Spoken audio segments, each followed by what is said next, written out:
Hi, I'm Lucas Mack. I'm a former TV reporter, a published author, TEDx speaker, musician, advertising agency owner, and management consultant. I'm also a former Christian preacher who dedicated 15 years of my life searching for truth and love.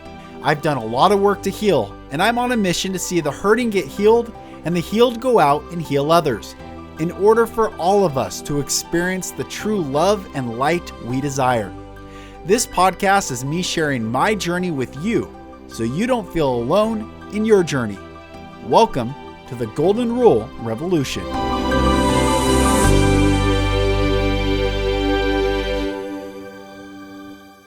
Hey guys, welcome back to another episode of the Golden Rule Revolution. I'm Lucas Mack, and today is a treat. Today is a treat for not only you as a listener, but also for me, because I got to spend incredibly divine time with Lorie Ladd. Lorie Ladd's a spiritual teacher. She's a channeler, and she is a sister. And in this episode, we explain and go through a lot how to detach from the system, the matrix, how to understand really the time that we're in, the Galactic Federation of Light, Reptilians, the Roman system. I mean, we go through a lot. And this is an episode for me personally was a huge blessing. And I know it will be for you as well. My dear sister Lorie, thank you for choosing to come to Earth now and be the voice that you are. Blessings to all, and enjoy the episode. Sweet. I want to just acknowledge you.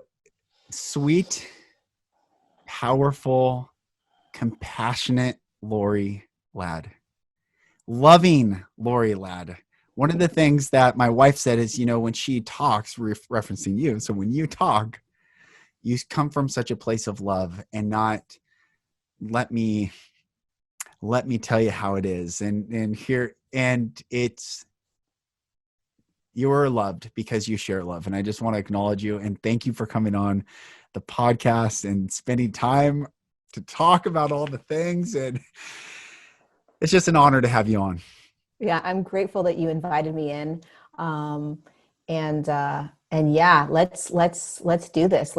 Let's rock and roll and see what comes through. I love it. Okay. Well, first let's talk about you and your origin and where you grew up. And I was reading your website of just the early knowing that you had, but can you explain to us your life from zero to now? In 1 minute, ready? Go. Yeah, just the highlights. Oh my goodness. Well, really quickly, Cliff Notes. I grew up in Southern California. I grew up in, I was born in Inglewood, California. And then I grew up in the beach towns. And my mom was really spiritual. So I chose a mom that was sort of already connected. So it'd be easier, I think, for me to step into this, but it wasn't. I was 13. I just had this knowingness of everything we kind of know now, but back then I didn't know how I knew. And I was told by my guides that I would be assisting people through this ascension process. And literally during the midst of chaos. So back then it was these big alien ships are going to come down and the world's going to get destroyed and you're going to help people onto these ships. And I was like, oh shit, that's going to be like Armageddon. That's going to be insane. Whoa, I'm excited. Right.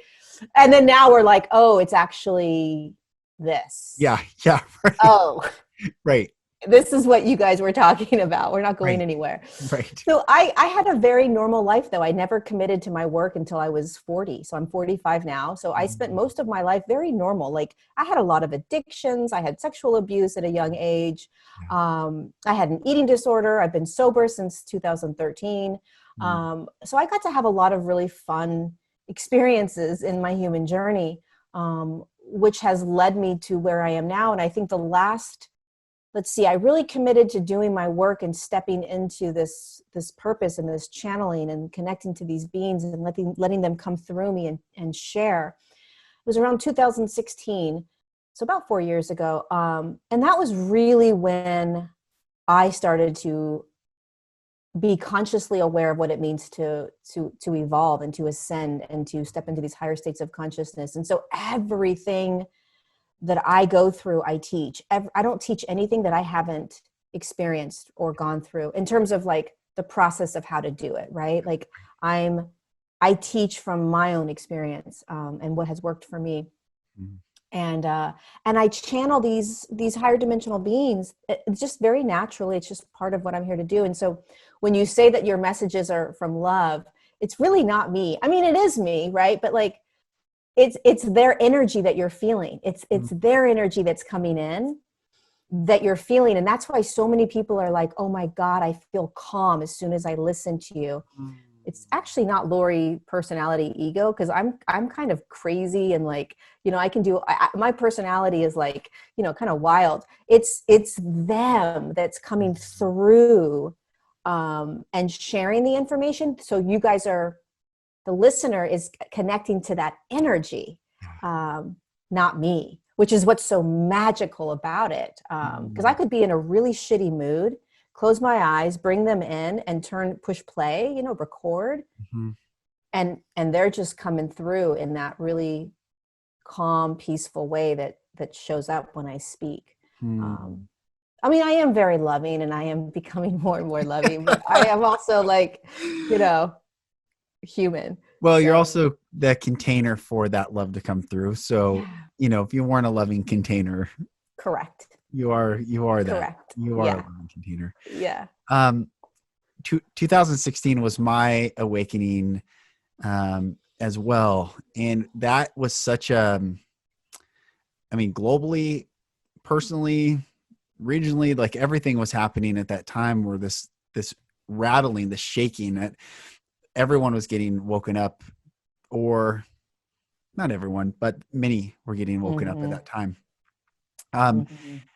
Prior to you really stepping into that, what were you doing as far as like your healing journey from like the trauma? Like, what were you on that path of healing? Were you still running fast and hard? Like, what's happening in your world? I did not. I mean, I became sober in 2013, and I probably wouldn't have if it wasn't for my partner, best friend that I was with. He's my best friend now.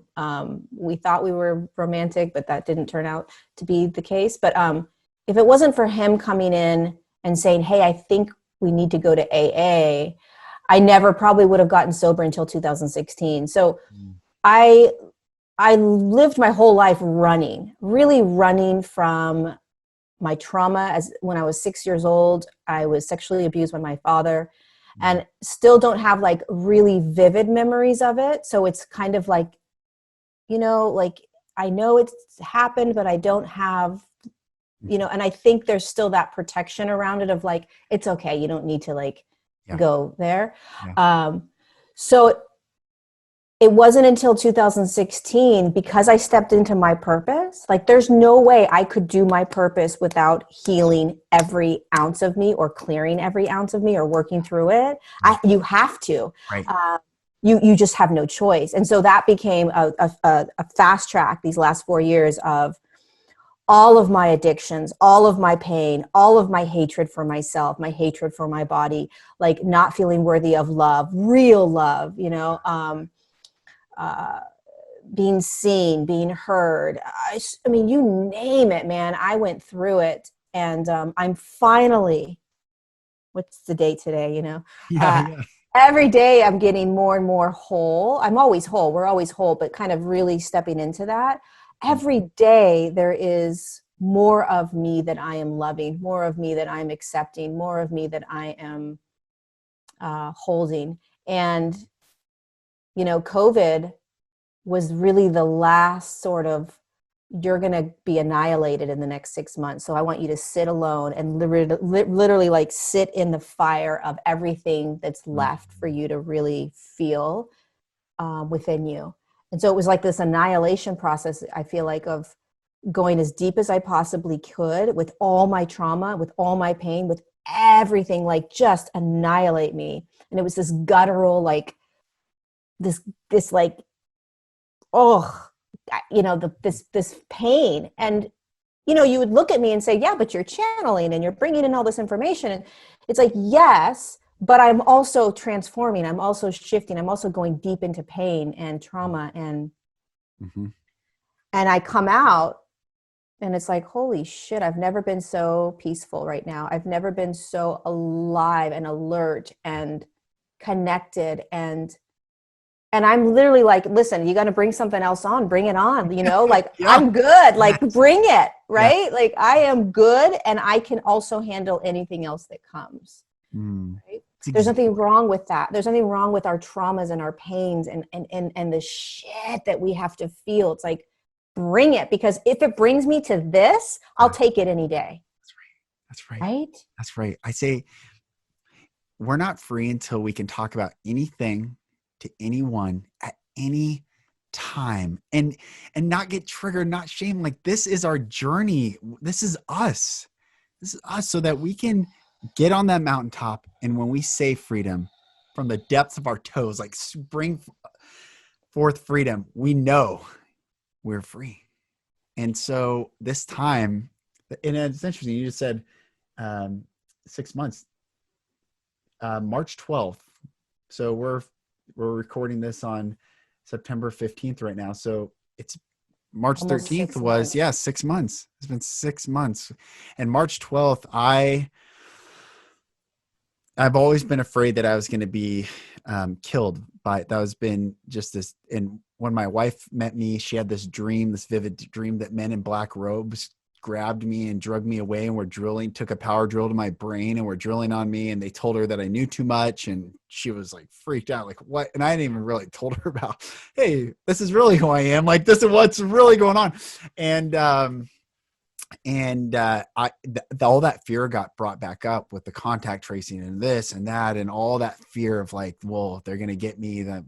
So I will never forget. I was the lowest I had been in so long and scared, like truly, I didn't want to say I was afraid. It was like, I'm just down or feeling down, but I went on this long hike, and I go on this hike up in the mountains and I meditate in the same space when I go up every time.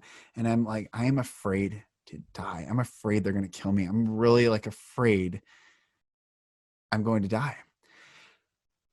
And so I walk back down, I hike back down. It's like a 5-mile hike, and get back almost to the house. And I'm like, then let it be so. If they're going to do it, then do it. I can't live like this anymore. And at that moment I surrendered. It was like, the next day Trump locks it all down, and it has been incredible. Like, let it be so. Just let it be so. Then may we stop hedging and pushing and running and moving. Like, just let it be so. And this peace and surrender. And it is so difficult to understand that space when you haven't been there. Yeah. But I know that space, and it's this space, it's this willingness. I don't know why I use the word kind of annihilation, but it's this willingness to just say, I'm done fighting, right? I'm done on that hamster wheel.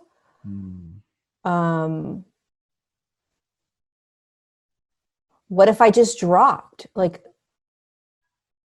well, I'm not going to die. And what if I died, right? Because it's this fear. It's really this unconscious fear of dying. Like, if the pain is so deep, am I going to die? Am I going to come out of it? Am I going to survive it? Right. And if you say, fuck it, like, what if I die? It's okay. And listening to both of us now, for those that are listening and in pain or afraid of dropping deep or afraid of really going through that tunnel, there is such a beauty and freedom and peace and calm, even when we are not in those moments, at certain times. But there is a homeostasis that we feel now where all is good. Yes, that's right. You're not afraid of anything. That's right. Yes, 100%. There's no fear of anything. it's exhilarating now. And it feels like now I can live. And and it's been unusual when I talk to people like, how are you doing? I have been in a euphoric place with my family in this home. And this has been euphoria. Isn't that amazing? It's amazing. And I sometimes I'm like, wait, should I be? I mean, yes, I truly feel it has been incredible. Incredible. I would not trade this for anything in the world. Me neither. I say that all the time. I was like, I would never, ever, ever take back what has the first domino. Never. I mean, it would never go back anyways, but I would never. This has been the greatest gift of my entire life, has been this first domino. Because I would not be, no doubt, I would not be where I am right now on energetic frequency if it wasn't for the first domino of COVID. No way. No freaking way. Right. Because I would never have put myself in this position. Right. Right. I would have never sat with all of this. I would have, Lucas, I probably wouldn't have realized that I needed to. Because I was living my life, doing my things, I got my hot yoga. I'm addicted to yoga. I got to go to hot yoga all the time. I got to do these things. And why would I stop? It's so great. It feels so fabulous. I'm not going to stop. Plus, I don't need to stop. Plus, I can just go whenever I want, right? So I would have never been able to sit with the deeper consciousnesses that I needed to feel to clear completely if it wasn't for that forcing in and shutting everything down. Yeah. Yeah. The stillness. It's amazing. Oh, man. It's amazing. So I'm really enjoying, first of all, looking at you and talking to you in person. This is cool. It's not looking at you on one of your lives or Instagram. So this is fun for me.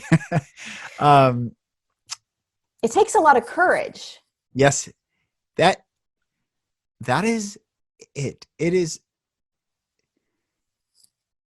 Without courage, we cannot be free. We just can't. There's no one's going to experience freedom. Interesting, like I'm going to just take this route for a second, but for 300 years, there was one Bible version used around the world. It was the King James Version. And in that version, Jesus makes a statement. He says, you shall know the truth, and the truth shall make you free. And then in 1881, so that came out in 1611, in 1881, and there are more than 500 Bible versions in the English language since 1881, all aligning to the revised text of 1881, and everyone derides the King James Bible for other reasons, but all the other Bible versions say, you shall know the truth, and the truth shall set you free. And setting and making are completely different contexts. To make someone free takes intention and to go in. And that's where that courage, we've forgotten how to be courageous as human, sovereign, sentient beings, to say, when I say no, it is no. And when I say yes, it is yes. And in order for us to utter that, I have to find the courage to get to that place. I think you can't just say, but there's that word is so important, courage. And you have to actually appreciate and love and honor you. Otherwise, because our whole lives, most of us, we've sort of been programmed, part of the consciousness that we're clearing right now, we've been programmed to feel as if we need love outside of ourselves. Like we need to get it from somewhere else. Yes. Even with the school system, right? It's like, oh my God, what grade did I get? That grade means that I'm a good student. The teacher looks at me. There's so many things that have been set up in our external that we get validation from and love and recognition.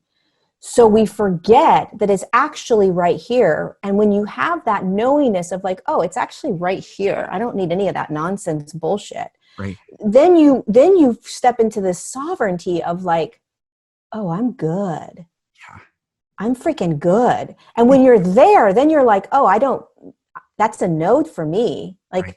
and you can have whatever response you have. That's a yes for me. Or here's my voice. Here's how I feel and think. And it's no longer a reflection of the external. It's no longer about what the external thinks or wants or needs you to do. Right. It's this place of like, oh, I'm a rock star. Like That's right. I got this. Like, Right. wow. And that takes courage, but it also takes practice. It takes practice learning how to come back to you. And to go back to the beginning, when you do that, you feel trauma, you feel pain, you feel sadness, you feel all the stuff that's inside of you, because the only way in to find you again is to feel everything that's in there and say, oh shit, I guess I got to love all of this. Yeah. Oh, I got to love all of this in order to stand in it. You can't skip it, right? We want to skip over and just be like, I just want to be in these higher states. I want to just like love myself. I want to just feel sovereign and speak my truth. And if you speak your truth or you try to hold boundaries when you're not completely in you and loving you, it's going to come from a very sort of wounded or egoic space where you're going to harm the other person. You're going to belittle the other person. Perhaps you're going to blame the other person or the other event or the other external, right? It becomes really mushy. Yeah. Which is what we see right now. We're seeing people speak their truth or hold their boundaries, and yet it's harming other people because they're not in alignment yet with their, when you're in love, like when you're in that love space and then you hold boundaries and you speak your truth and you do whatever you do, it doesn't harm anyone else. Right. People feel loved by it. Right. They're like, shit, I don't agree with that, but that was beautiful. Yes, exactly. That's right. Thank you. Like, oh, that's okay. Man, sometimes, yes, my mind goes to movie references that were not appropriate, but yes, that is when you come from that loving place and set boundaries and speak in truth. I've gotten even a message today. I've been sharing content that I know a lot of people for a long time are all of a sudden like, whoa, what are you doing? But they are messaging me like, you're really making me think, not, why are you thinking this or why? And I appreciate that because they know I love them. We don't have to agree to love each other. I don't need agreement to love you. I just love you. And you might not agree, and it's okay because I still love you. And it's, like we're all in this journey together. We are co-journeying this space. And I was given this document. I felt kind of like secretive that this person said, when you read this will open your eyes. And she was right. And this person is a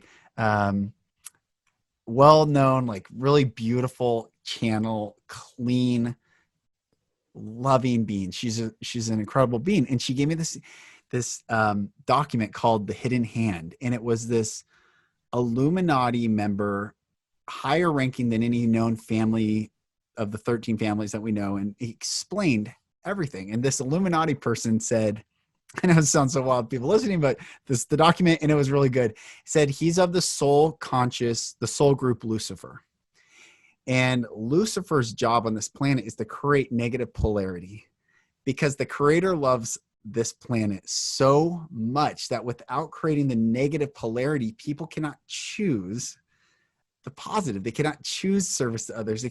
So we are seeing that they're dragging as hard as they can. It's like these, the world's strongest men, where they're dragging these big trucks, they're just pulling, and it's done because we are loved, so that we can wake up and say, whoa, I don't choose this any longer.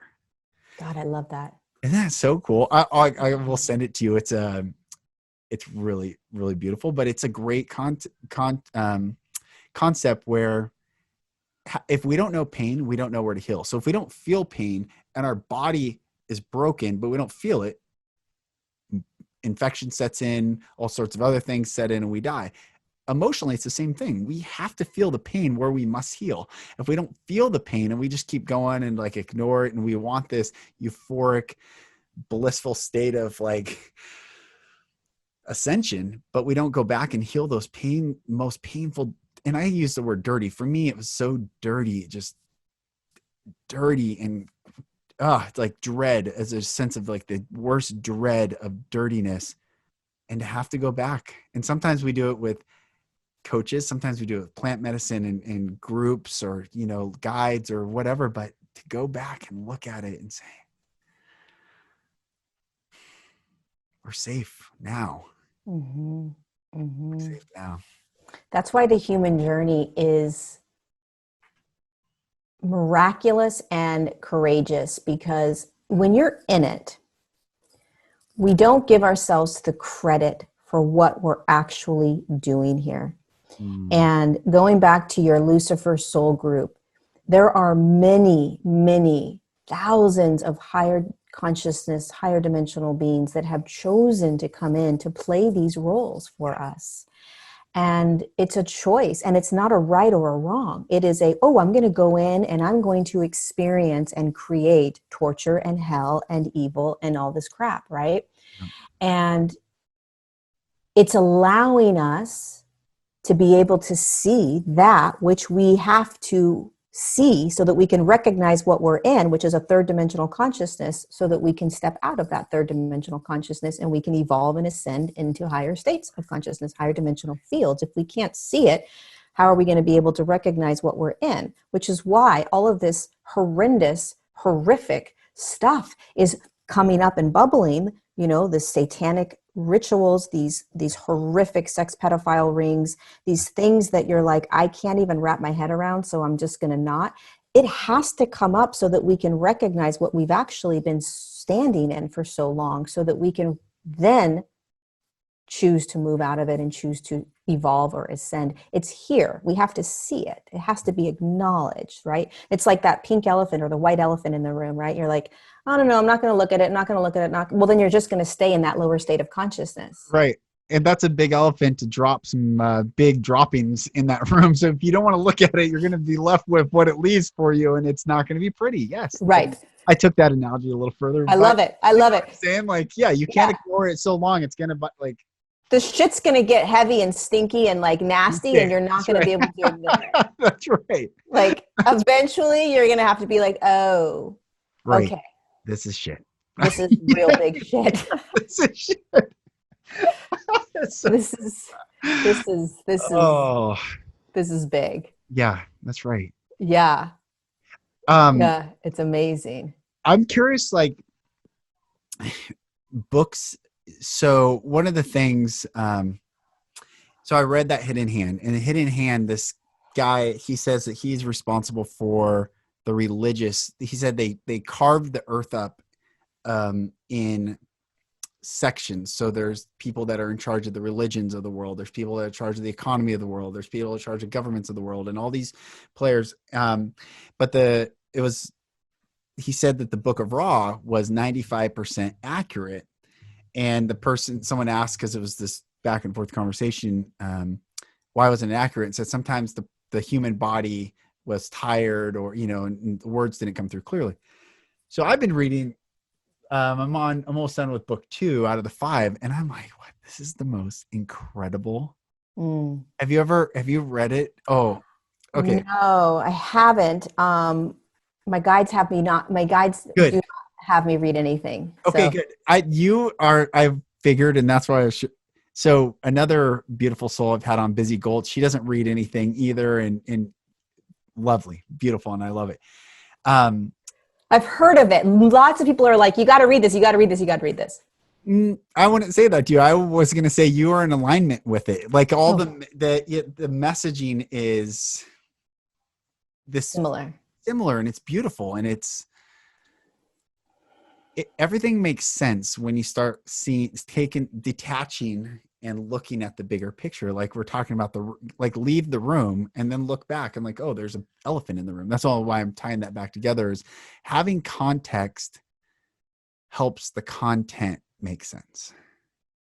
Absolutely. That is I think, like, if I were to say what is the most important message that is always coming in from my guides, the bigger picture. You have to see the bigger picture, because if you don't see the bigger picture, you will stay caught in this small zone that you're in, right? You're like, I'm an ant and I'm just an ant and there's nothing else happening and this is my reality. And it's like, oh, no, there's so much more happening. And as soon as you can start to slowly begin to hold this larger perspective, it frees you. Yes. Yes. Right? You're unshackled. You're like, oh, right. Shit, I got a choice here. That's right. I'm actually I can choose. Yeah. Right. I'm actually a human. Yeah. Right. I'm in this body and this is what this body can do. And I actually have a choice and I'm actually not a victim.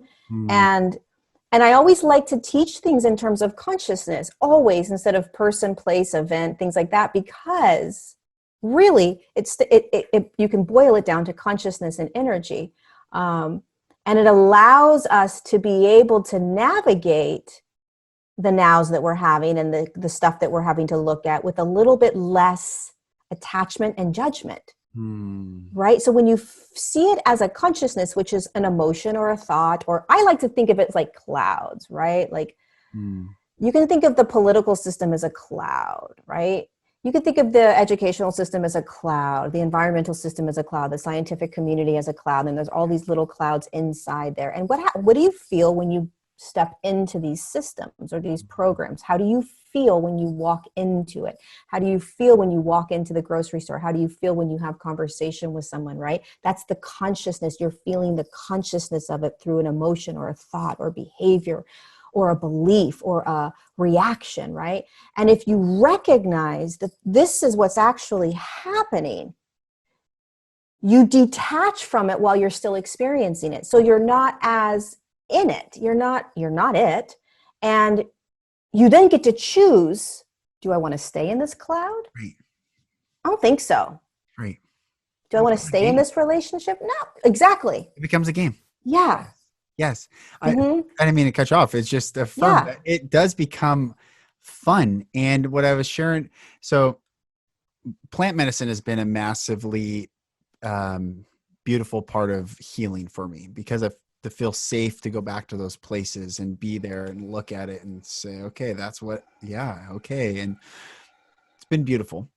But one time recently in the past 3 months, I was having this experience and I thought I saw like this existence, this plane that we're on is a board game and we attract archetype characters and we can choose to play with characters together in our game.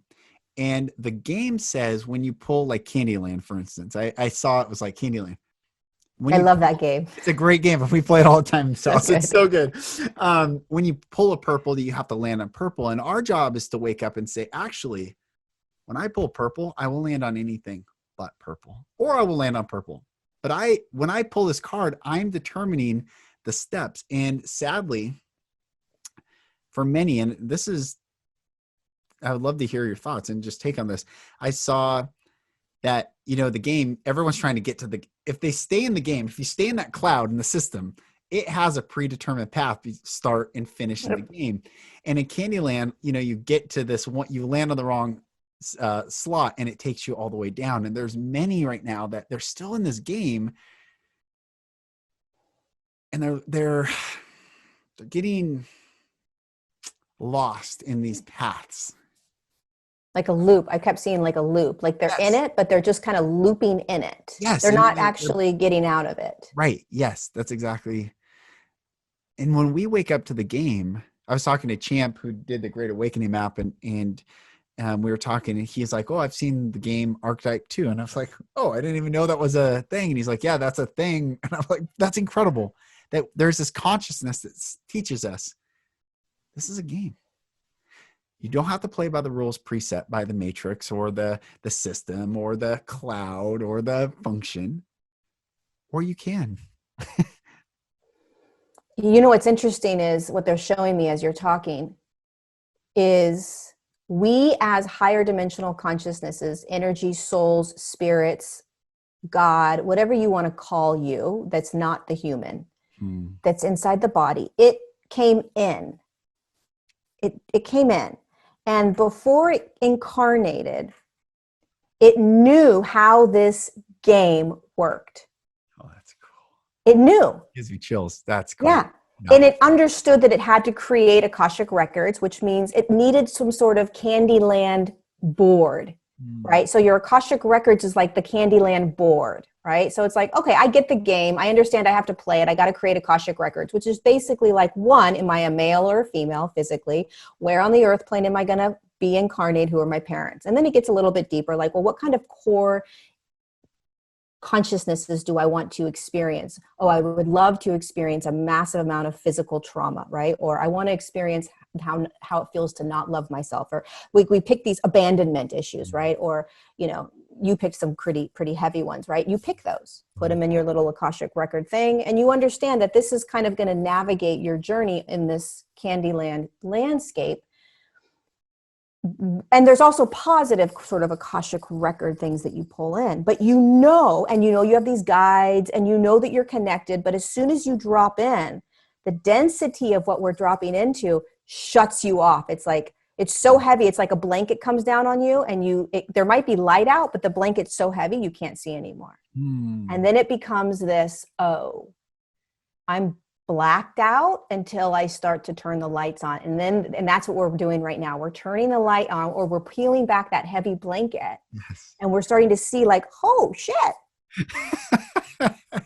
I'm in a game. What does that mean? And then you learn a little bit more like, oh my God, wait a second. I don't have to play in this anymore. So it's like I always like to say we're remembering how to do this, and we already know how. So it's absolutely the game, and it's learning how to play the game. And the more we recognize this, we become pretty proficient at it, right? And then we really start swirling around like, oh God, I'm going to go here. I'm going to go do this. I'm going to do, and you're this massive free creator being. Yes. That is so, it's so beautiful. It's so beautiful. It's so beautiful.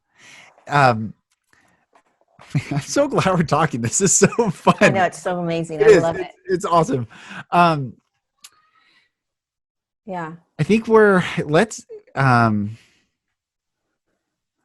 I want to talk about the Galactic Federation of Light. And I want the words that I just uttered from many all over the world. It's the first time that the what? The who, the how, what did he just say? And yet, so I grew up in also a very religious like house, Jewish family, Catholic family, evangelical, all the Roman, all Rome. That's all I call it. All roads lead to Rome. And this is actually my latest thing. Did God create roads or did man? Man created roads. God created earth. And man's roadways create binary paths that we have to go down this path. God did not create these roads. And Rome, the whole saying, all roads lead to Rome, they truly do, because this is the Roman system. We are this is still Rome. And even the book of Daniel prophesies of the 4 kingdoms that rule the earth. And the last kingdom that gets destroyed by the Mashiach, or age of consciousness, the Christ consciousness, like what we're stepping into, 5th dimension, is the Christ consciousness, or the 5th dimension, or age of the Messiah, or the millennial reign of Christ, whatever these terms that people want to use, destroys Rome. Rome's the last system to be wiped out. Oh, I love this. Yep. Okay. And so we are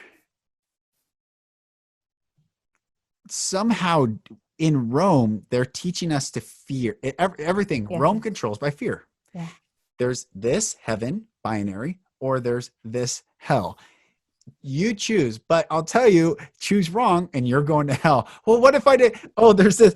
Oh, you're already a sinner. What are you talking about? You can't be good. You're not sovereign. You're not whole. You're a wicked, vile, miserable. Everything you do is bad. And then it's like, everything I do is bad. Well, save me. Oh, you save me. I can't save me. All these things. So this Roman system, and I'm setting this up for the Galactic Federation of Light. No, it's beautiful. I love it. I love it. The Roman system, from its very premise, says do not look outside of Rome. For if you look outside of Rome, you lose the rights of Romanism. You lose our commerce. You lose the safety of your family. We're the ones to protect you. We are this, so come into Rome.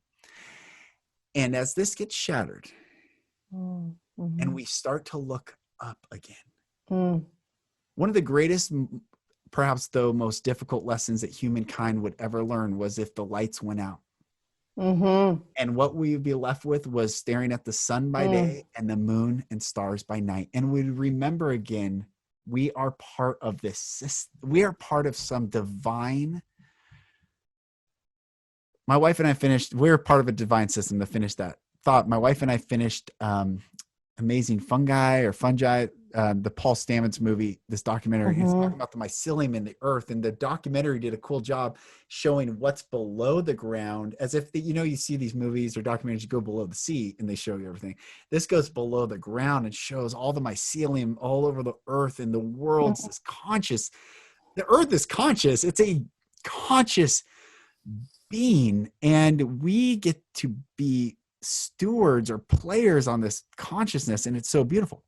Rome doesn't want you to know that. Rome doesn't want you to accept that. And we are having these beings. We are having light remove the darkness gently right now so that we can hear clearly. And so I share all that. I just feel like to give context to, can you explain the Galactic Federation of Light, or however you feel called to share that, but can you teach? This is a good, I think, a beautiful, because I've not brought this into the podcast yet. And this is really important. I'm so glad it's you. I just want you to know.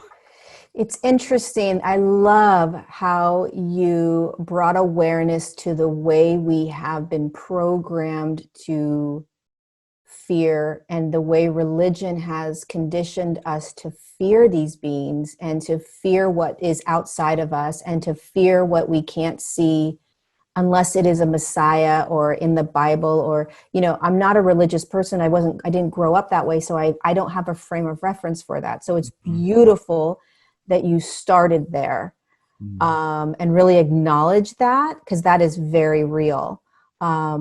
And before I began with the Galactic Federation of Light, the Roman consciousness is also the consciousness that we see right now. Yes, it's 100%. Right? The media and the manipulation and the mind control and the listen to me, not you, and, make sure that you, wear your mask no matter what, even if you don't really believe it. And like all these things, right? That's Rome. That's right. That's right. So the Galactic Federation of Light, so their consciousness, so we all, I think we may all, maybe 90% of us could agree that we're not just this physical body.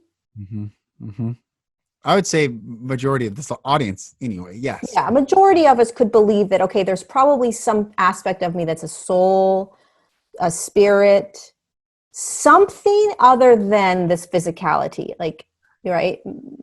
I think a lot of us can hold that. If you can hold that, then you can then start to say, okay, well then if I'm not this physical body, I've got to be something else. Okay. Most likely I'm some sort of consciousness or light, right? If we think about God, right? God, you can feel into God. God feels like consciousness, which is energy or light. So when you can start to kind of step outside of this physicality of, okay, well, I know that I'm not just the body. I have to be something other than. If I'm something other than, it's got to be some sort of lighter consciousness. These beings are just consciousness. They're just light consciousness. Now, if you Google these beings, Galactic Federation, people are going to give you these freaky gosh darn pictures. And I just can't stand it. I can't stand Google because it's don't. Rome, by the way. Yes. Rome. Google is Rome, and they're going to put out photos that are very Rome-like. Like, let me give you fear so that you don't listen. That's right. That's right. So these beings they're light. They're just this. Imagine like a light coming into your room and just kind of standing there, and you're like, oh my God! And it's love. It's love. You're like, you start crying. So they are higher dimensional beings of light that are a part of this experience with us, but they're just not in the human body. So we're in the human body. We're like, yeah, I'm going to go in and do this. And don't know why I decided to go into the human body, but this is a good way to participate. Yeah. And they're not. Mm. So they're not better than, higher than, different than us. They're just experiencing this from a different lens, from a higher dimensional lens. Yeah. And so they can communicate energetically. We're energy. Mm-hmm. Our bodies are holding energy, and they're energy. And so the way we connect and communicate is like almost like telepathy, or energetic signal to energetic signal. Mm. And that's really what channeling is. And the Galactic Federation of Light is hundreds of these light consciousnesses that, and they're just one of many light consciousnesses. I like that term. Yeah. It's soft. Yeah. That are all over the earth plane with us, holding our hands basically and assisting us and cheering us on as we navigate this massive awakening into the game, dismantling of this dark consciousness, right? These really kind of dark Yes. beings and energies and programs and all this that we're seeing come up. Mm-hmm. They're holding us in this blanket of light. And, you know, there are moments where there will be more kind of light that they will kind of blanket us with as we're going through some rough patches. Mm. But the unfortunate piece is that we can't see it. Mm-hmm. So we only see the physical. And so we don't see it. We're taught not to believe it. We're taught in the religious community to fear it because it's evil and it's dark and it's Satan and it's the devil. That's right. I mean, so many people have come to me really wanting to start to open to their guides, but they're afraid because they've been told that that is Satan, or that is dark, or that is the devil, or and I said, well, listen, I have something to share real quick. Yeah, go ahead. I just got something. So often, this is for everyone listening, and you know who you are with this message. So often you have heard that Satan transfigures into an angel of light, and that has been the premise to keep you from seeking beyond the confines of what you've been told is right or wrong. And let me explain that God is, the Bible says in 1 John 1:7-1:9, God is light, and in him there is no darkness at all. So Satan has to transfigure into an angel of light to go into the presence of light, because we know in Job that he goes before the throne of God to accuse. His role is to accuse us. It's like pain in the body is the role to show us where we need to heal. He accuses us of where we need more love. It's not to hurt us. It is to, all this is to help us. So I want everyone to understand, he transfigures into an angel of light so that he can go and do his purpose, not to deceive us from going into the light. Right. It's beautiful. I had to share this. This is very so important. Beautiful. This is what's a hang up in the religious world. This is the hang up. The big hang up is, it says Satan transfigures into an angel of light. Yes, because that's the only way he can go back into the presence of the one infinite creator and do his job. That's why people say to me, again, I don't know this world, right? That's why people say, well, how do I know it's really light beings, or how do I know that it's really positive or good for me? And I'm like, oh my God, I have no idea. Like, I have another thing for this. This is so good. Yeah. So good. Okay. This is so good. How do we know when something's true? Yes. Is when we can breathe more deeply. So we relax. Oh, yes. When we can drop. deeper the breath, the calmer and more that we go in, this is truth. Because I'm helping you with context of what. No, it's so good. I love it. It says test the spirits. Well, can you breathe more deeply? Do you feel more peace? Here I have written out, this is the fruit of the spirit in Galatians. It says love, joy, peace, long suffering, goodness, gentle faith, temperance, and meekness. So yeah. Is it more good? Does it bring you more peace? Yep. Bring you more joy? These are the things, just because this system says don't go there, these are the fruits that we know, like, man, if I feel more. And this brings us back to coming back to you. Yes. Yes. How about you make the decision first? Yes. Not somebody outside of you telling you your experience or your truth. Because When you start opening to spirit, when you start opening to other angels, beings, anything else that may be outside of you, knowing that you're safe, if you preface this, always knowing that you're safe, because you are, unless you have the voice of some sort of dictator person telling you you're not, well, then be aware of that. That's somebody telling you that. You can choose to believe that, or you can choose to say, oh, no, I'm going to choose to be safe. When you start to settle into that and say, you breathe, right? And you call in, let's just say an angel of some sort, or you call in a guide, you call in light. I will guarantee you 1,000% that you will feel peace. You will feel calm. Yes. You may start to cry. People will say to me, why am I crying? I do these guided meditations every month. Somehow people trust me that are in these religious communities, and they're like, I'm going to trust her. I'm going to go in. And they come in and they say, I didn't see anything, but I started crying. Why was I crying? And I said, you're crying because you felt their energy. And the energy doesn't lie.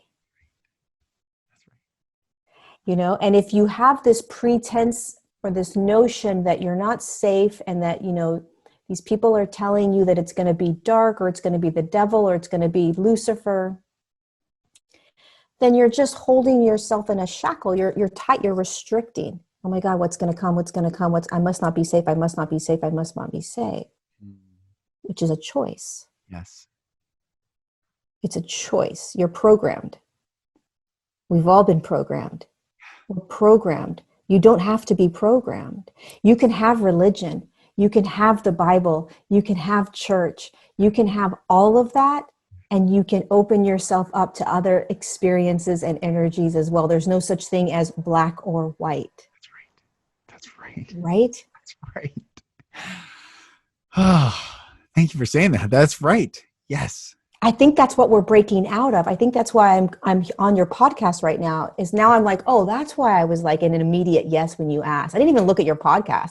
You were like, hey, do you want to come on? I was like, I heard my guide say, yes, go on. I was like, sure, I'll go on. And I was like, wait, who is this? Like, let me go look. I don't even know. Like, what do you mean, yes, go on? That's right? So good. That's so good. But this is really, I think the juice of it is, because I don't know your audience. I think the juice of it is really being able to see where are we programmed. And there's nothing wrong with that programming. But what is that programming doing to me? How is that programming making me feel? And do I want to stay in that program? Because if you break out of the program, it doesn't mean you're breaking out of anything. It means you're stepping back into your sovereignty, and you're not when you step out of a program, you're saying, oh, I'm going to choose. I'm going to make the decisions. I'm going to believe you or not. When you step out of it, you're not saying, oh, I'm not going to be religious. I'm not going to follow Jesus. I'm not going to. No, you step out of the program. You are now in charge. Right.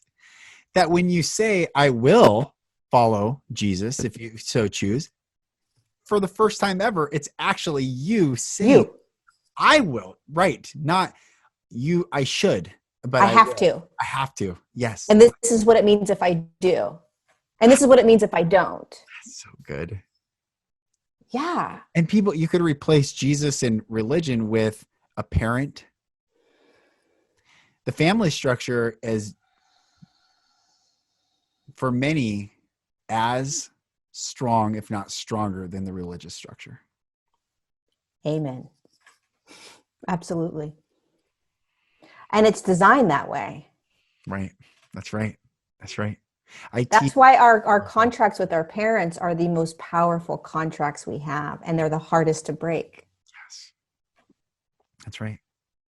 I teach, well, I said, you saw the TED Talk, the 5 categories of legacy. I say the 5th is your friendship, and reclaiming the word friend. We've thrown Facebook, also Roman, took the word friend, this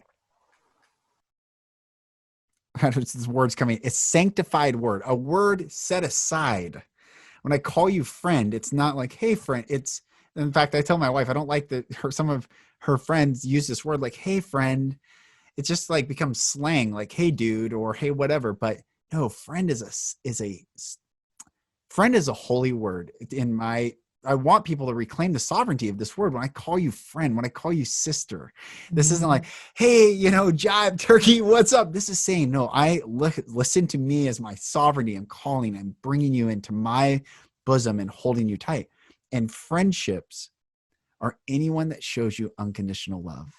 And who shows us unconditional love is the premise of family. So when we take back the sovereignty of those we call friends, we have recreated a family structure, one that is of love, not from name or bloodline or contract, but of choice, of freedom, of purpose together, co-journeying, co-creating together. Like this is a gift that people get to wake up into.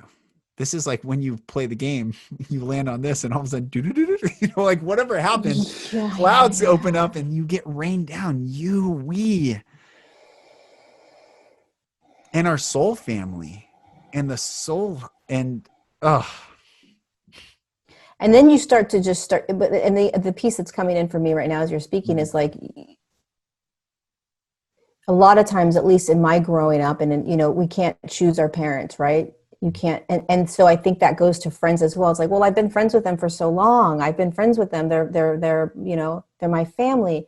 But if there's not a reciprocated sort of frequency exchange that feels right, even with parents, it's a matter of, again, going back to this place of choice and what is for my highest good, and really starting to create that unconditional family around you that may be smaller, right? But that supports you and that is designed to be that family structure. Yes.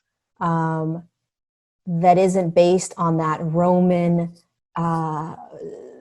programmed way that we drop in with, right? You go to school with these people, these are your friends, this is how you grow up, and oh my God, we were friends since kindergarten, so we just keep going, but we grew apart, but it doesn't matter. You have this back and forth, especially as you start awakening. And I love that what you were talking about, at least how I was seeing, is like you're recreating this family structure now of real deep unconditional partnership relationship stuff. That's right. Yeah. That's right. Yeah. It's amazing. This is awesome. Amazing. so this is so, everyone listening, we're just looking at each other like, man, this is really cool. So the Galactic Federation of Light. Well, we talked about them. I think, right? Yes. Okay. So part of that is you did this video or episode about reptilians. Yes. And a lot of people have talked about reptilians, I know, and they'll send these silly videos of like, can you just quickly, or however, you don't have to quickly, I don't even know I calibrated that. Take your time, but can you share the reptilian energy and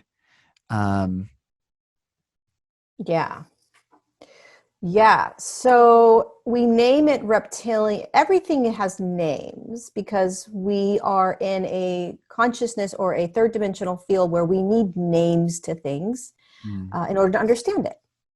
And so even if it's energy in the third dimension, it's not just energy. It has to be something, right? So we have labeled these beings and this consciousness as energy as reptilian.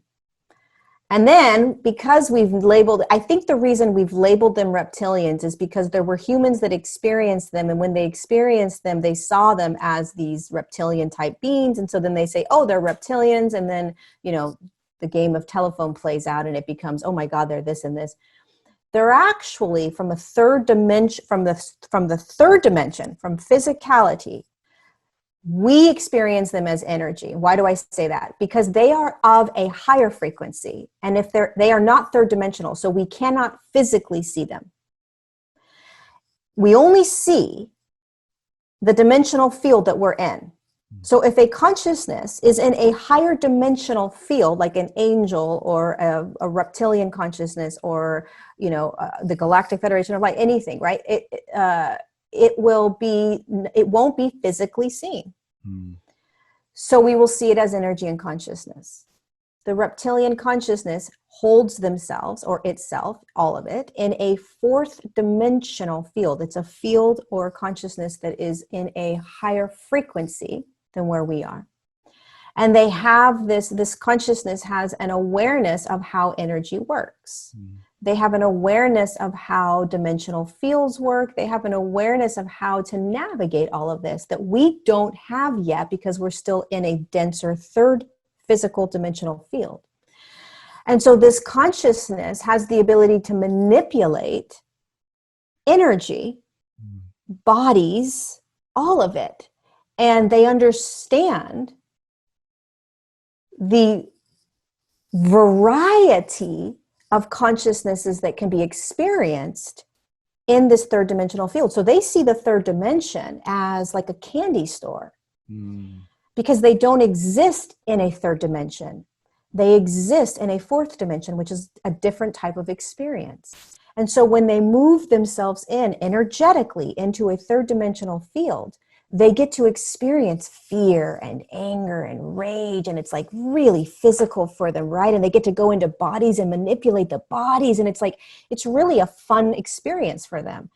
And these consciousnesses recognize that they could actually energetically move themselves into physical bodies. And then it was just like, holy shit, this is going to be great, because they could then manipulate the physical body. And they could control the human body. And if they can control the human, then they can control many humans without entering into the humans. Right? So then they were like, oh my God. And they understood how energy works. They understood how to manipulate energy. And so they didn't need necessarily to move into millions of bodies. They could manipulate humans just by entering into a handful of humans. And using those humans to manipulate thousands upon thousands of humans. And so this started occurring around 7,000 years ago, right? And I won't get into the details of how they came in. It's complicated, but once they were in our field, they entered into the bodies. The souls or spirits that were in those bodies either agreed or didn't agree. And if they agreed, they sort of dissolved or separated. And so they were no longer there.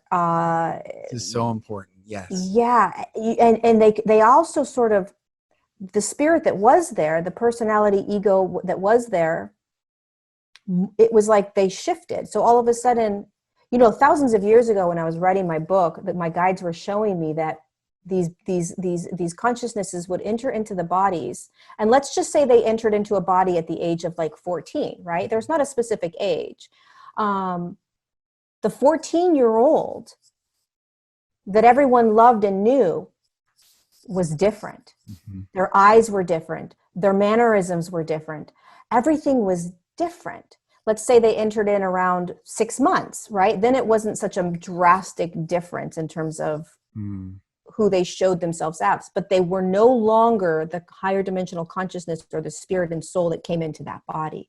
These beings came in and literally like dismantled or took out, separated that spirit. And a lot of these consciousnesses, they feed off of, or they enjoy experiencing energetically, fear. That's right. When the human has fear, they're like, oh, this is so awesome. I love this. This is like the greatest thing ever. I love the third dimension rocks, right? So they like to have fear. They like to control and create fear. And they do it in many different ways. And we see that now. They like to be able to control the human minds, and when they can control it, then they can absorb more of what they want, right? So the more mind control they have, the more they are able to absorb fear, and they're able to absorb like anxiety and stress, like all these things that we would be like, dude, why would they want that? They love it. They're like, oh, this feels so good. It feels good to them. They're like, oh, yes. And so what we're watching right now is a consciousness that began like the Roman consciousness that Yes. began thousands of years ago. And it is seen in our environmental, our educational systems. It's seen in our political systems. It's seen in our scientific systems being sort of the big spectrum of the political arena. Yes. Hollywood, media, all of these things, right? The financial systems. You can imagine it as like there's puppeteers at the top, and they have their kind of grips in all of these other humans that are playing out this fear and manipulation and control, right? And we've been in it. We've been in it. We're like, holy shit. And they're real good. They're real good. And they're always charismatic for the most part. Charming. They're very charming. A lot of them are behind the scenes, like the big puppeteers. They're way behind the scenes. I mean, if you ever even see them, it's very rare. But many politicians, many famous people that you're like, oh, you know, that you can't wrap your head around it. They might have a little consciousness in there, right? So it's not something that's easy to absorb or accept or take in. And by all means, you don't ever need to. Most likely there will be a time that you'll start to sort of let this sink in. But it isn't a reptilian lizard that's like in the body somehow and is going to come out and attack us. It's energy. Like unzip the skin suit or something. Right. And all of a sudden you're going to see this lizard reptilian being, and it's a consciousness. You can feel it. And, you know, a real good way to feel into that consciousness is the eyes. You know, you can look into people's eyes and you can see it almost. And also the more you're in your body energetically, you'll start to notice like, wait a second, something feels off. Yes, that's right. Right? Like you'll watch a politician or you'll watch a famous person or you'll watch somebody talk and you're like, don't listen to the words. Feel the energy of start doing it differently. How about that, right? Start doing it differently. Forget about the name. Like, oh, that's President so-and-so, or that's famous person so-and-so. Forget about the name and forget about what they're even saying. What is it? What are you feeling? Let's get into the real core of what's going on here. And if you start actually feeling into them, I guarantee you'll be able to start saying, holy shit. That's so good. It's so good. You know, we are talking, a couple things pop out. And first of all, thank you. That is such a beautiful, and thank you. I mean, that's everyone listening. This is what I reached out to Lorie. Like, your description of reptiles was like so spot on. Like here, I sent you my TED Talk to validate, like, I'm not some jive turkey. Will you please come on my podcast? You said, boom, yes. And here we are. And that was so good. And what do reptiles do? They lay eggs, and they can lay as many eggs as they are capable. I mean, they don't need to procreate to lay their seed. They don't procreate. They don't multiply.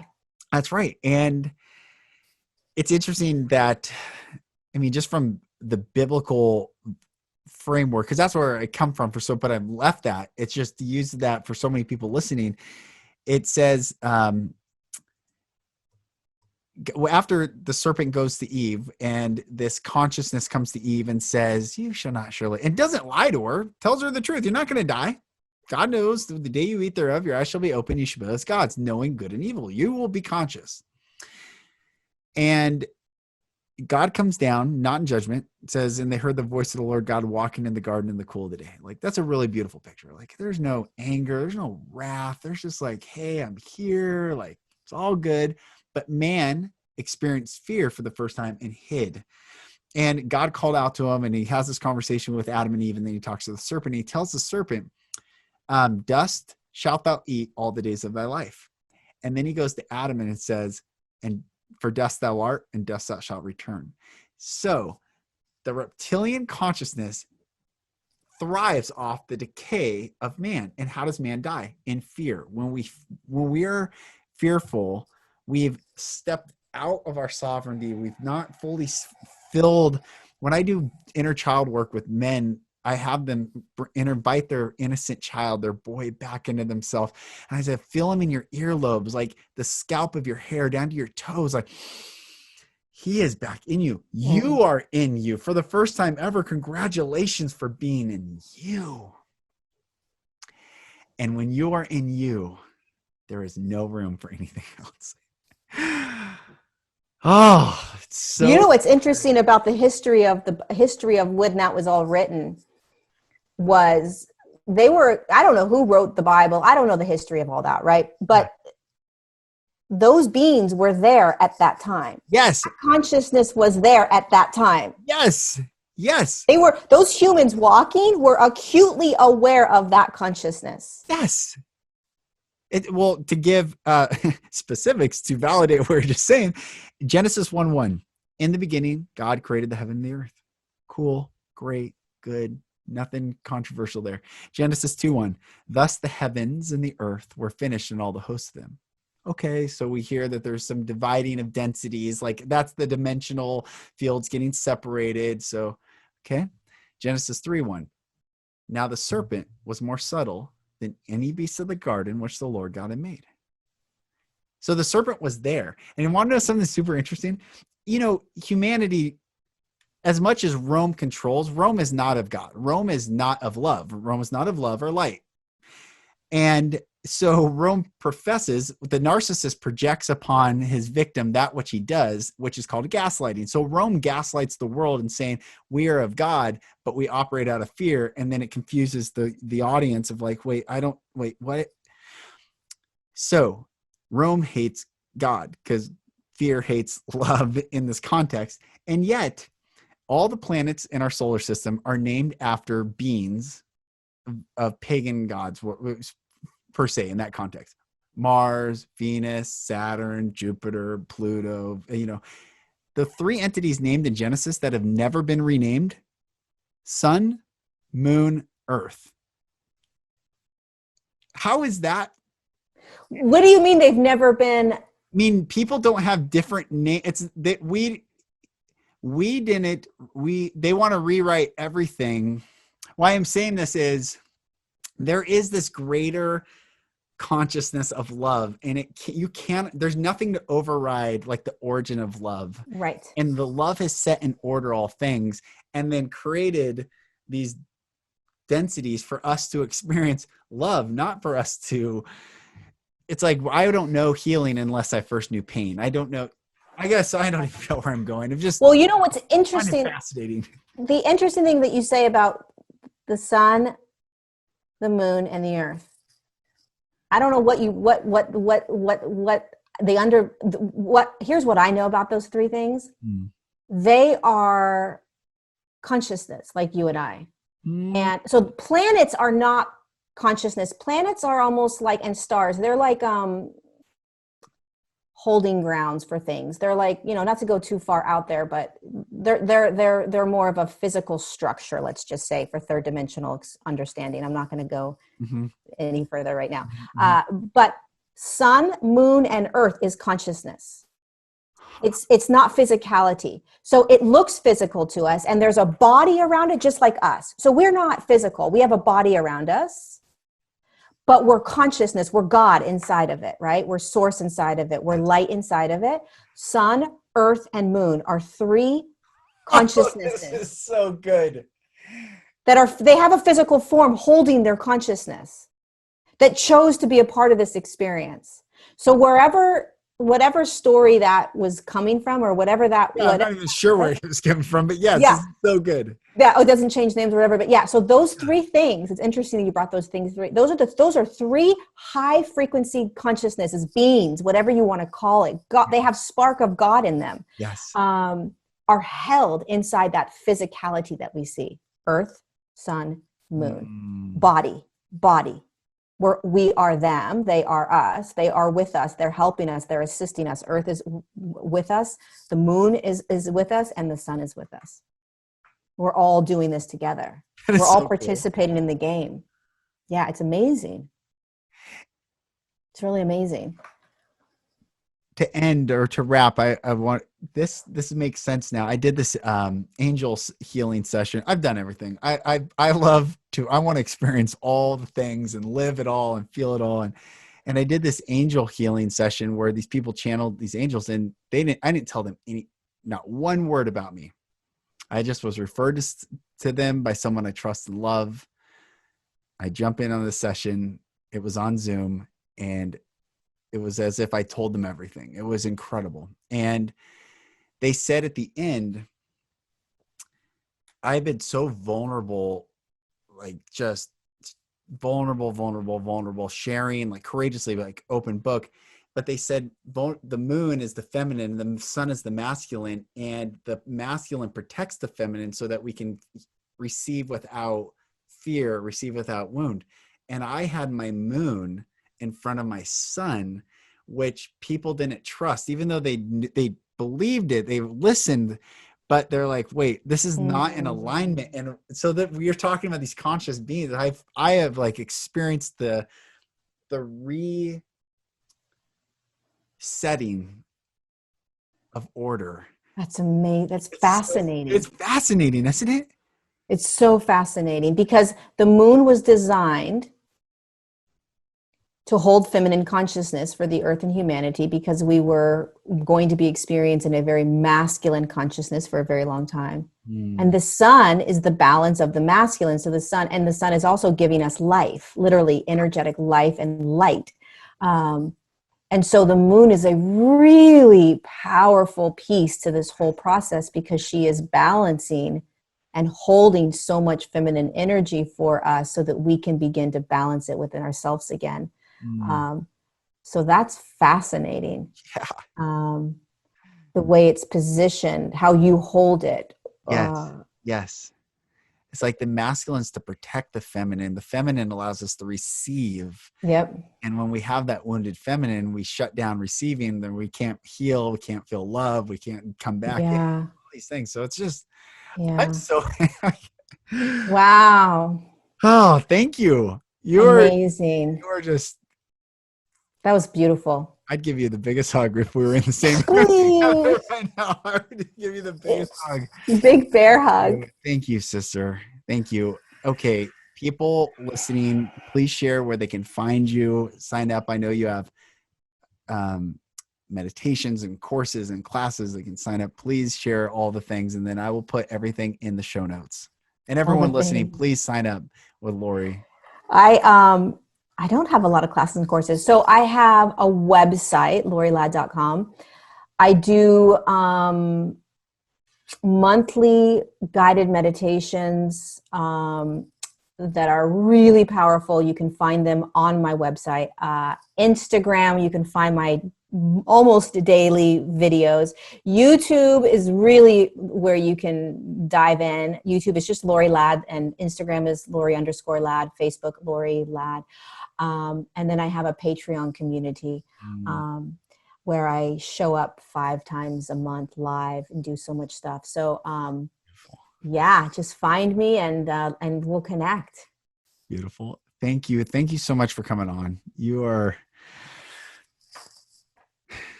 a Thanks for beautiful having soul, me, sister. You're a beautiful soul.